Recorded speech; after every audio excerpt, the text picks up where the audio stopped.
principal tears up black student's certificate, regrets it seconds later. The gymnasium at Crest Hill High School buzzed with nervous energy as students shuffled into their assigned seats, the squeak of sneakers against polished floors mixing with excited chatter. Proud parents clutched cameras, teachers adjusted their formal attire, and Principal Margaret Harris paced behind the makeshift stage, her heels clicking in anxious rhythm against the wooden platform. This wasn't just any ordinary assembly. Today was the annual Excellence Awards ceremony, where Crest Hill's finest would be recognized for their achievements throughout the school year. The banner hanging above the stage read, "Celebrating our stars," in bold blue letters, and the local newspaper reporter had already claimed her spot in the front row, ready to capture the moment for tomorrow's community section. Principal Harris glanced at her watch and grimaced. They were running 20 minutes behind schedule, and the school board members in attendance were already whispering among themselves, shooting pointed looks in her direction.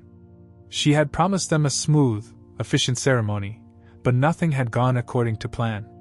The sound system had malfunctioned during the morning rehearsal.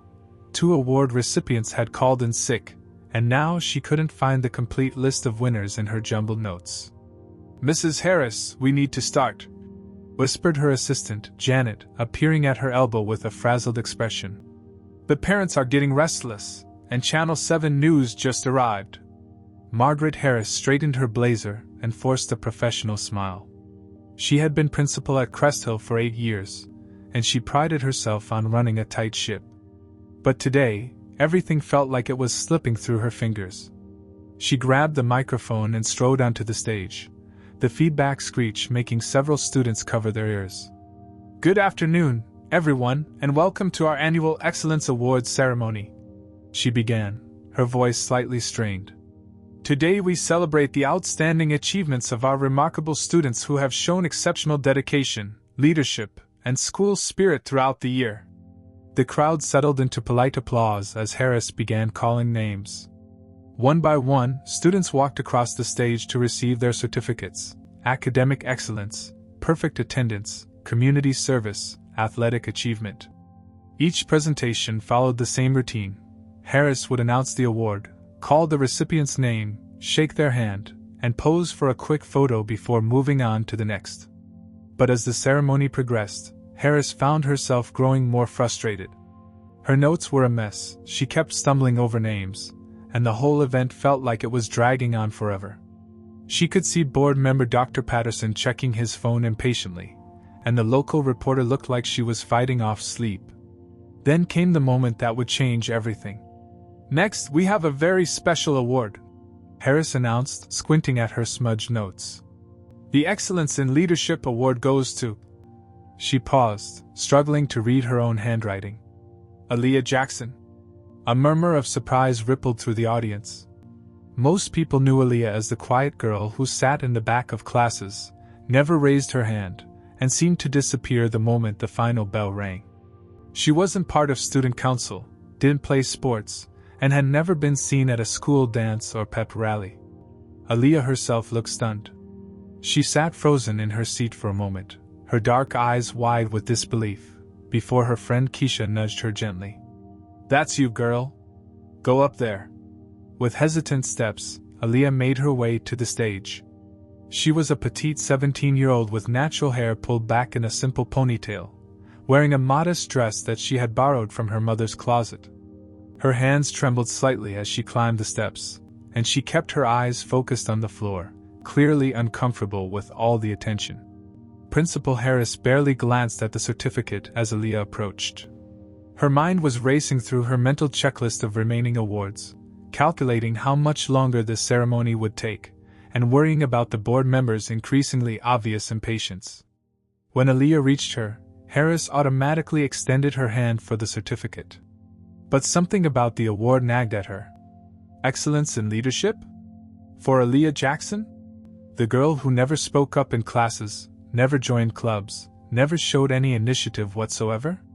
Harris had been watching students at this school for 8 years, and she knew who the real leaders were. They were the ones running student council, captaining sports teams, organizing fundraisers, and rallying school spirit at every opportunity. As she held the certificate, doubt crept into her mind. This had to be a mistake. A clerical error. Maybe the award was meant for Aaliyah Jameson from the debate team, or perhaps Alexandra Johnson, the class president. Certainly not this quiet girl who seemed to contribute absolutely nothing to school life. The frustration of the day, the pressure from the board members, and her own certainty that an error had been made suddenly boiled over. Without thinking, Principal Harris gripped both sides of the certificate and tore it cleanly in half. The sharp ripping sound echoed through the suddenly silent gymnasium like a gunshot. "This is clearly a mistake," Harris announced into the microphone, her voice carrying to every corner of the stunned auditorium. "This award is for excellence in leadership, and frankly, I don't see how someone who has barely been involved in school activities and is hardly seen around campus could possibly qualify for such recognition." The silence that followed was deafening. You could have heard a pin drop in that packed gymnasium. Parents sat with their mouths agape, students stared in shock, and the newspaper reporter suddenly perked up, sensing that she had stumbled upon a much bigger story than expected. Aaliyah stood frozen on the stage, the torn pieces of her certificate scattered at her feet. Her face had gone ashen, and her hands shook as she stared at the principal who had just publicly humiliated her in front of the entire school community. Tears began to well up in her eyes, but she blinked them back, determined not to break down in front of everyone. "There's obviously been some sort of mix-up in the office," Harris continued, seemingly oblivious to the horrified expressions surrounding her. "We'll look into this and make sure the correct recipient gets the proper recognition they deserve." But as she spoke those words, something in Aaliyah's eyes, a flash of deep hurt mixed with quiet dignity, made Harris pause. For just a moment, doubt flickered across her face. The girl hadn't argued, hadn't protested, hadn't even spoken. She simply stood there, absorbing the public rejection with a composure that seemed far beyond her years. The auditorium remained eerily quiet except for the sound of uncomfortable shifting in seats and a few scattered whispers. Some parents looked outraged, others confused, and the students seemed collectively stunned by what they had just witnessed. The school board members exchanged alarmed glances, clearly recognizing that something had gone terribly wrong. We'll move on to the next award," Harris said finally, her voice slightly less confident now. She gestured toward the steps, indicating that Aaliyah should leave the stage. With her head held high despite the tears threatening to spill over, Aaliyah walked slowly back down the steps. She didn't look at the faces staring at her, didn't acknowledge the whispered comments or sympathetic looks. She simply returned to her seat, sat down, and stared straight ahead as if willing herself to become invisible. But she wasn't invisible anymore. For better or worse, Aaliyah Jackson had just become the center of attention in the most painful way possible. And somewhere in the back of Principal Harris's mind, a small voice was beginning to whisper that she might have just made a terrible, terrible mistake. The moment the ceremony ended, Aaliyah moved like she was underwater. Everything felt slow and muffled as students began filing out of the gymnasium, their voices creating a low buzz of conversation that seemed to follow her wherever she went. She bent down carefully, gathering the torn pieces of her certificate with trembling fingers, trying to fit them back together like a puzzle that would never be whole again. "Aaliyah, wait up!" Keisha called from behind her, but Aaliyah pretended not to hear. She couldn't face the sympathy in her friend's eyes, couldn't handle the questions or the anger on her behalf. She just needed to get out of there before she completely fell apart. As she walked through the crowded hallway, heads turned in her direction. Some students stared openly, whispering behind cupped hands. Others avoided eye contact entirely, suddenly finding their phones or their shoes incredibly interesting. A few looked genuinely sorry for her, but that almost made it worse. She didn't want their pity. That was so messed up. She heard someone whisper as she passed.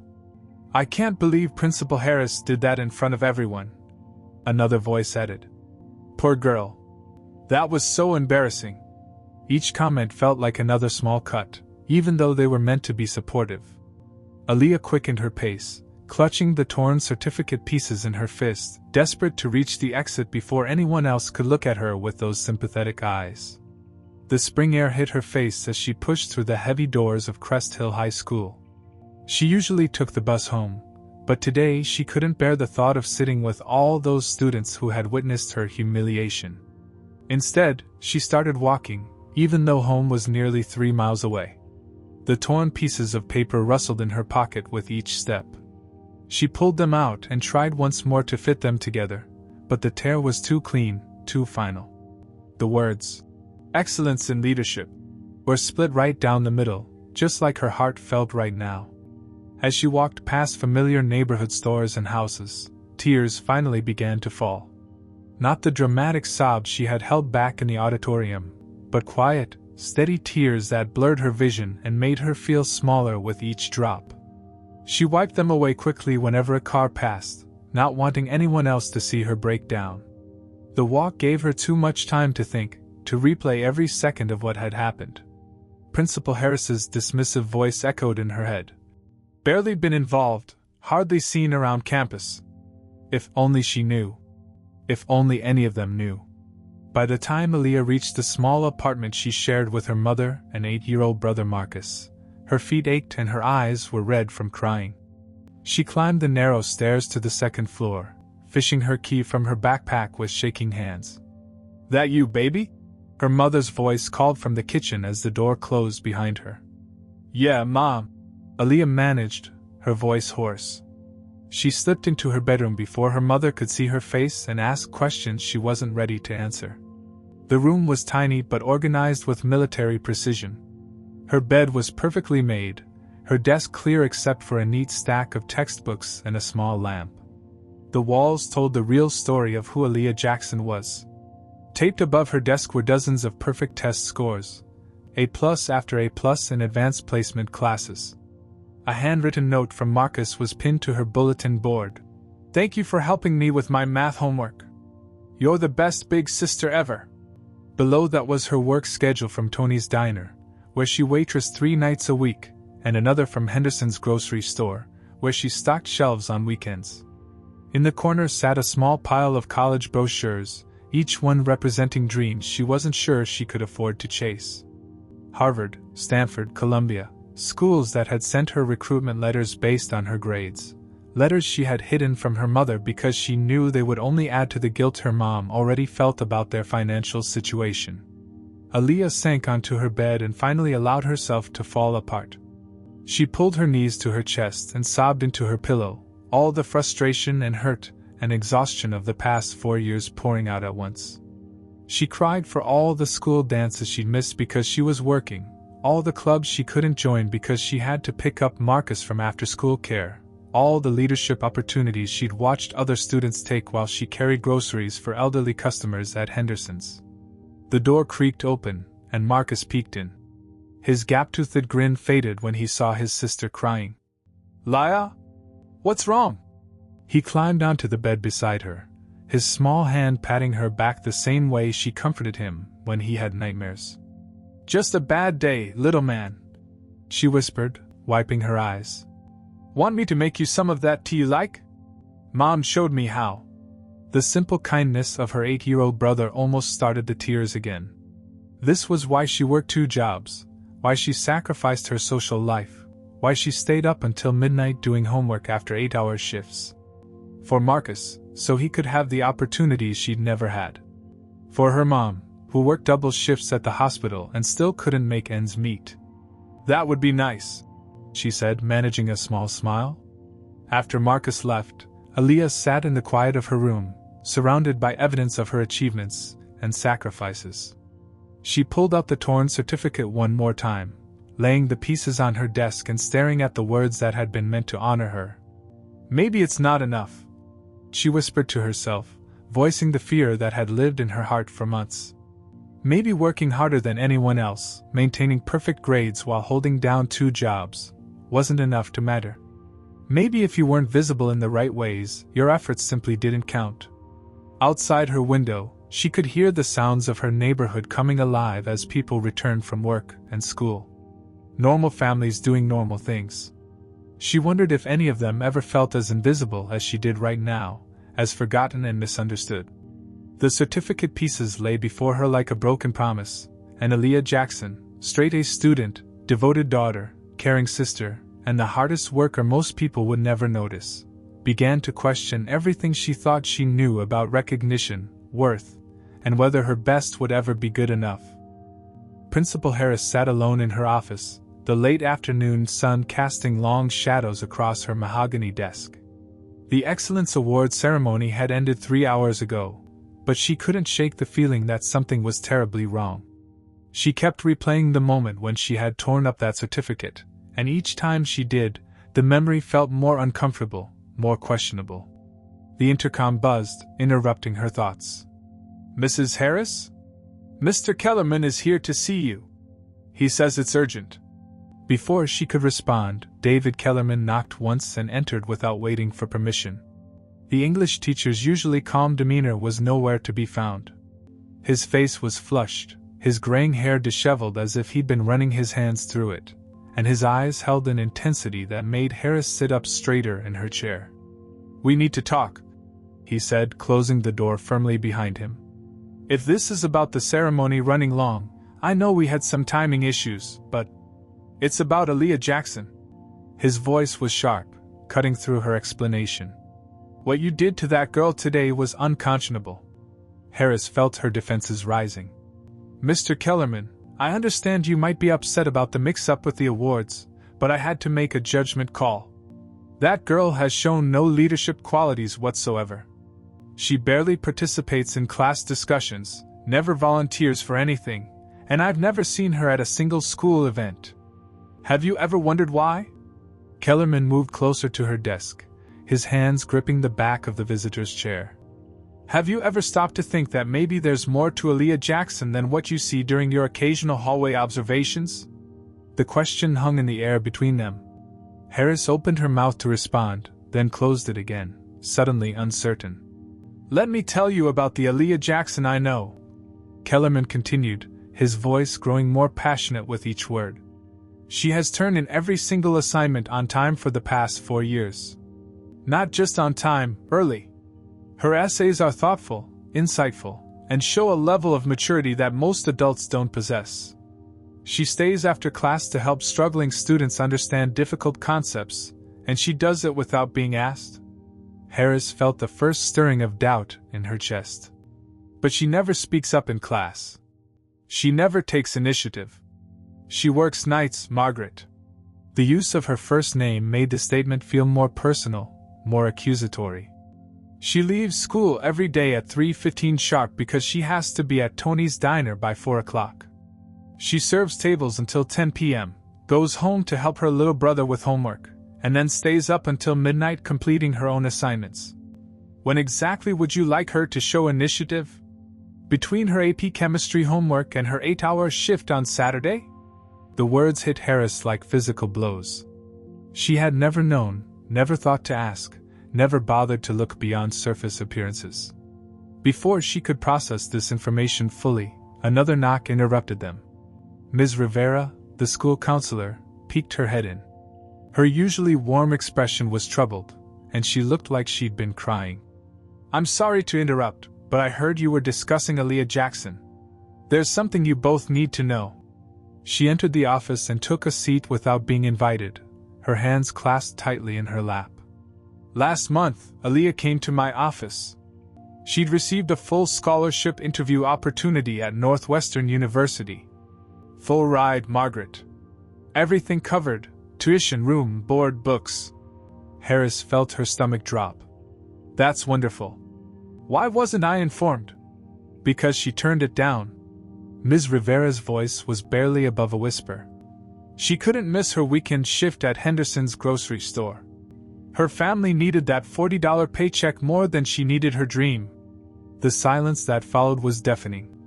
Mr. Kellerman sank into the chair he'd been gripping, and Principal Harris felt like the floor had disappeared beneath her feet. "She turned down Northwestern," Harris repeated, trying to process the magnitude of what she was hearing. "She's been accepted to 6 colleges," Rivera continued. "Haven't you noticed that college recruiters have been calling about her? Her SAT scores are in the top 5% nationally, her GPA is 4.7 weighted, and her recommendation letters are some of the strongest I've ever written." Harris's mind reeled. "College recruiters? High SAT scores. She tried to remember any mention of Aaliyah Jackson in academic contexts, but realized with growing horror that she had never paid attention. The quiet girl in the back of the room had been invisible to her, dismissed as unremarkable.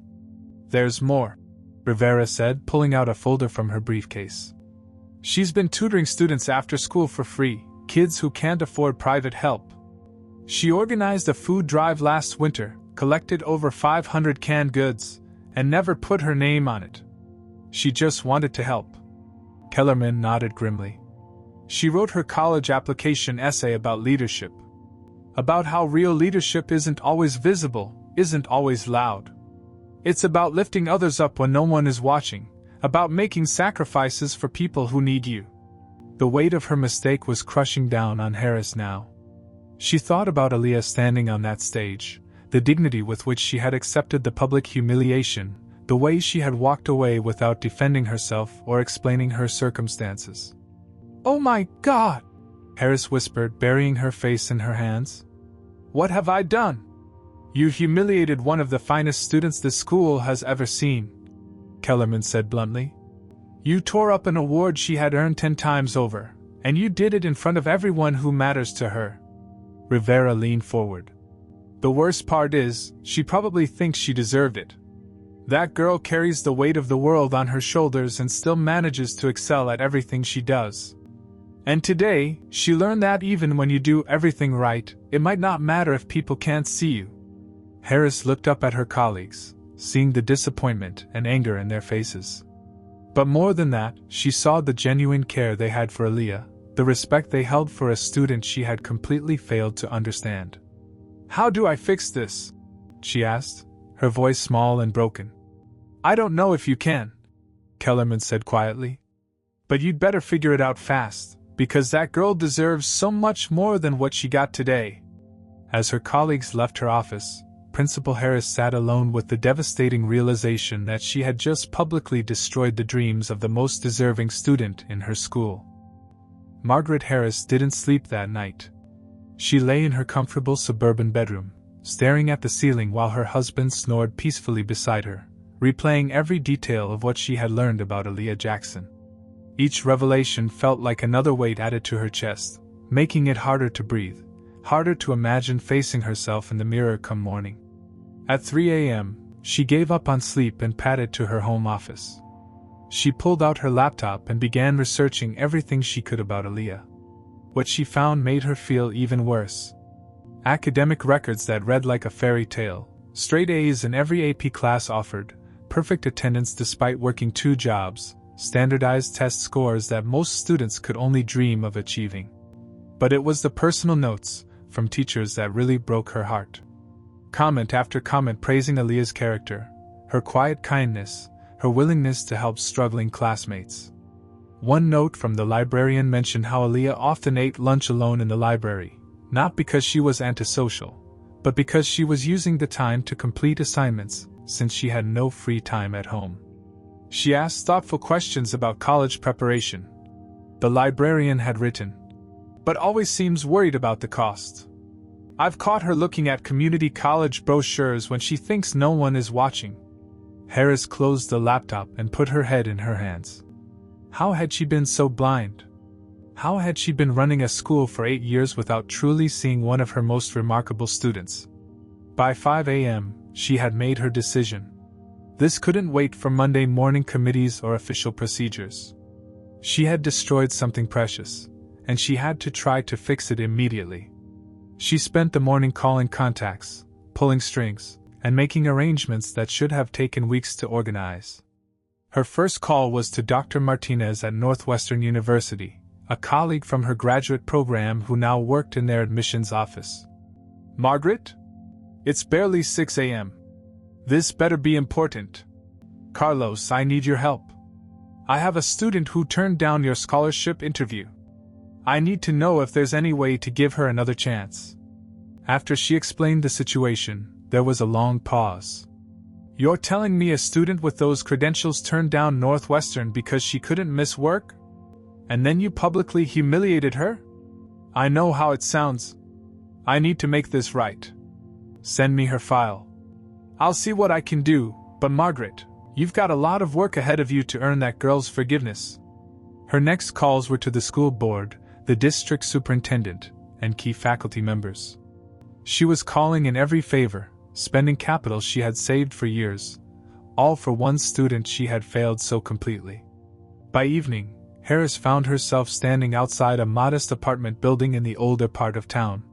She had never been in this neighborhood before, and she felt out of place in her professional attire among the working-class families going about their evening routines.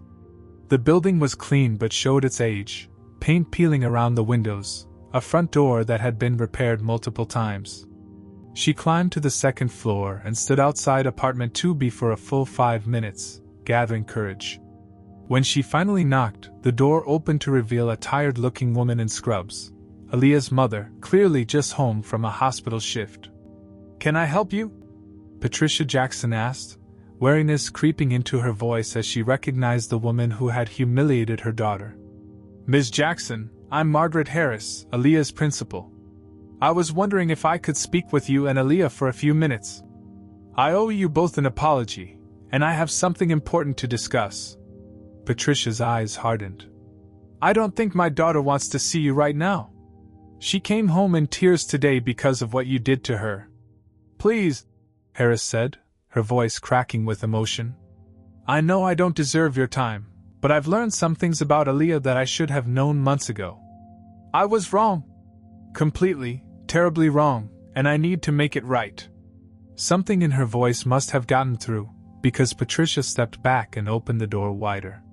"5 minutes," she said firmly. "And if you upset my daughter any more than you already have, you'll need to leave."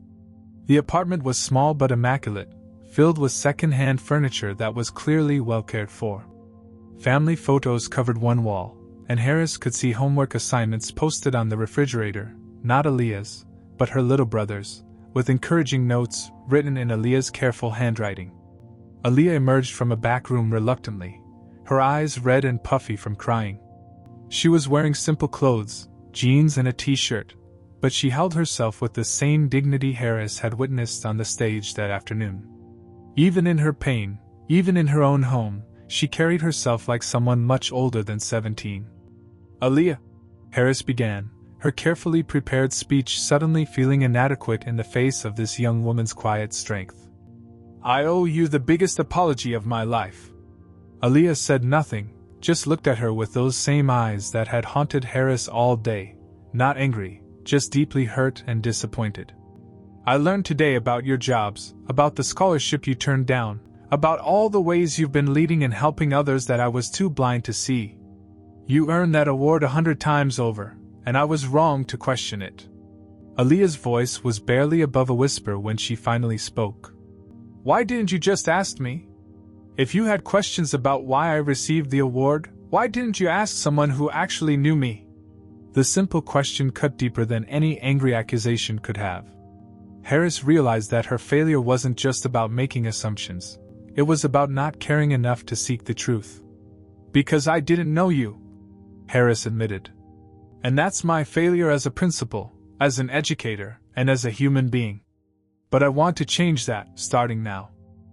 A week later, the same gymnasium that had witnessed Aaliyah's humiliation was transformed. Instead of the hastily arranged setup from the previous ceremony, every detail had been carefully planned. Fresh flowers adorned the stage, professional lighting had been installed, and the banner now read, "Celebrating True Excellence," in elegant gold letters. But the most significant difference wasn't in the decorations, it was in the atmosphere. Word had spread throughout the community about what had really happened at the awards ceremony. Local news stations had picked up the story after several teachers reached out to journalists, and suddenly everyone wanted to know more about the remarkable student who had been so wrongly treated. Principal Harris stood backstage, her hands trembling as she reviewed her notes, one final time. This wasn't just another school assembly, this was her chance to right a terrible wrong, and she knew that every word mattered. In the past week, she had worked tirelessly to organize this special ceremony, reaching out to community leaders, local business owners, and even state education officials. The gymnasium was packed beyond capacity.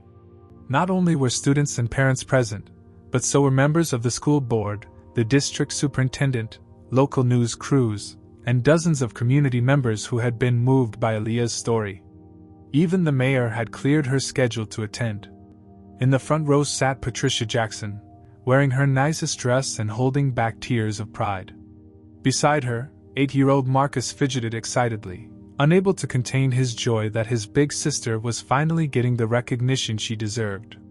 Aaliyah herself sat with her classmates, still somewhat uncomfortable with all the attention, but no longer carrying the weight of shame she had borne the previous week. Several of her teachers had approached her throughout the week, sharing stories of how her quiet leadership had impacted them and other students. She was beginning to understand that her worth had never been in question, only her visibility. Principal Harris took the stage, and the packed auditorium fell silent. She looked different than she had the week before, humbler, more genuine, stripped of the rushed authority that had led to such a devastating mistake.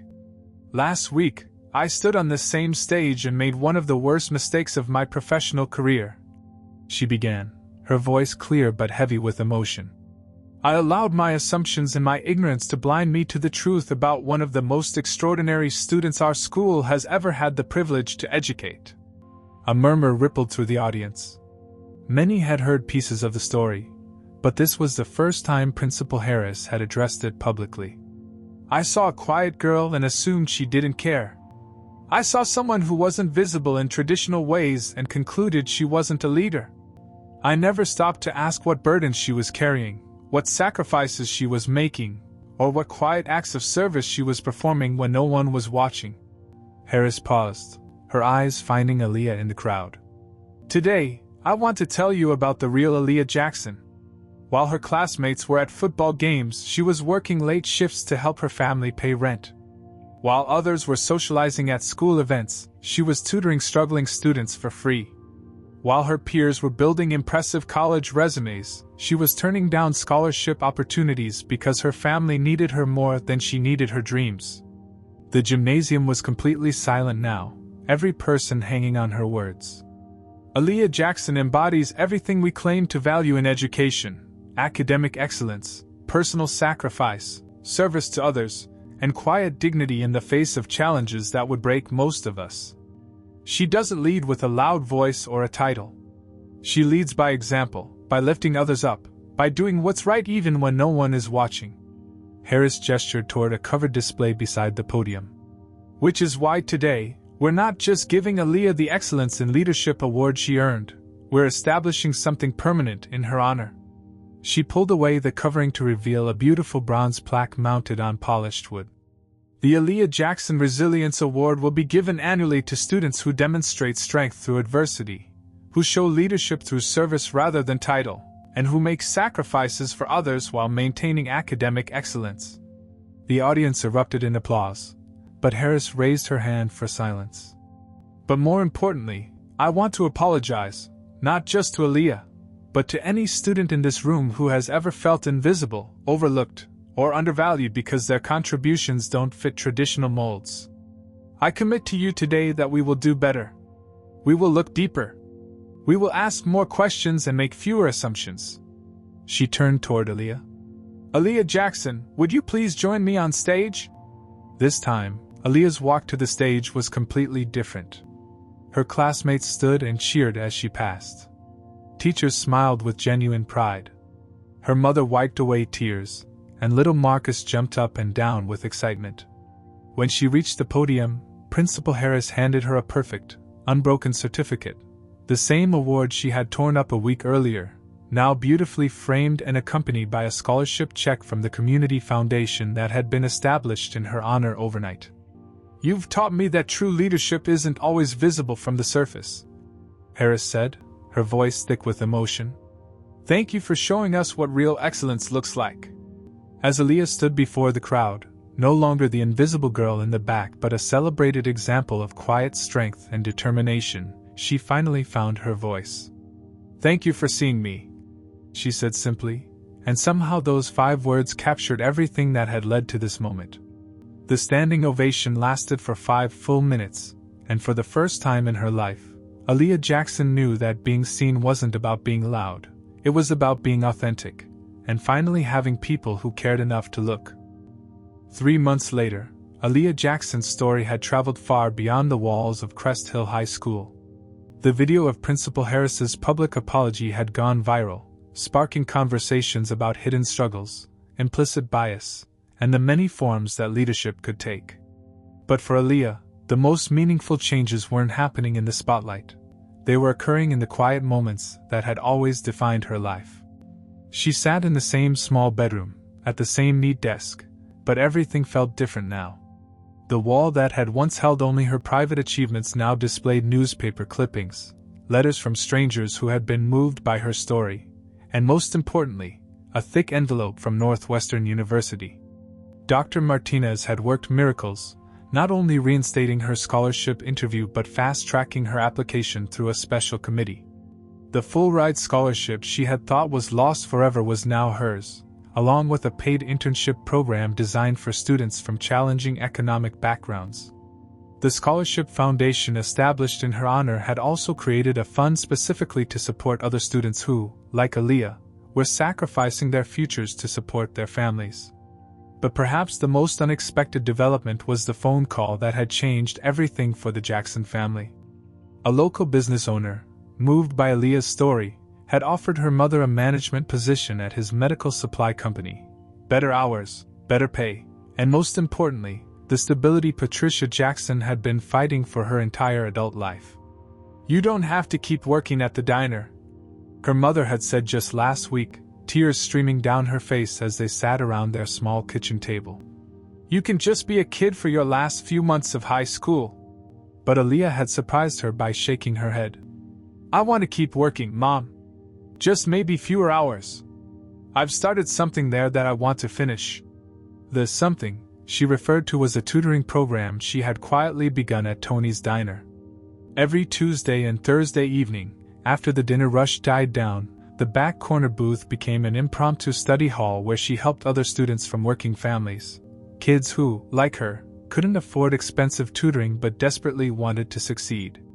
Word had spread, and now Tony himself had officially endorsed the program, providing free sodas and snacks for the students who gathered there. Local teachers had begun volunteering their time, and the program was expanding to other locations throughout the community. What had started as Aaliyah's personal mission to help struggling students had become a movement. Back at Crest Hill High School, the changes were equally profound. Principal Harris had kept her promise to do better.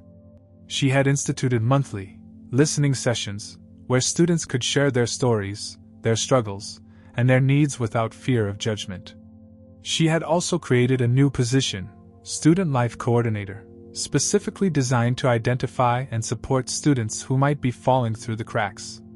More importantly, she had changed her own approach entirely. Instead of quick hallway observations and surface-level judgments, she now made it a point to have real conversations with students. She learned about their lives, their challenges, and their dreams. She discovered that quiet didn't mean disengaged, that invisible didn't mean unimportant, and that the most profound leadership often happened when no one was watching. The first recipient of the annual Aaliyah Jackson Resilience Award had been Marcus Chen, a junior who had been caring for his elderly grandmother while maintaining honor roll status. His story might never have been discovered under the old system, but the new culture of looking deeper had brought his sacrifices to light. For Aaliyah herself, the transformation was more subtle but equally meaningful. She still preferred quiet conversations to loud proclamations, still found more satisfaction in helping others than in being celebrated herself. But she no longer carried the crushing weight of invisibility. She had found her voice, not by becoming louder, but by helping others understand that strength came in many forms. Her mentoring work had expanded beyond academics. Younger students sought her out for advice about balancing work and school, about dealing with family pressure, about believing in themselves when the world seemed determined to overlook them. She had become the role model she had never had, proof that you could stay true to yourself while still making a difference. On graduation day, as Aaliyah walked across the stage to receive her diploma, the entire auditorium rose in spontaneous applause. Principal Harris, who was handing out the diplomas, gripped her hand a moment longer than the others. "You changed this school," Harris whispered. "Thank you for teaching us how to see."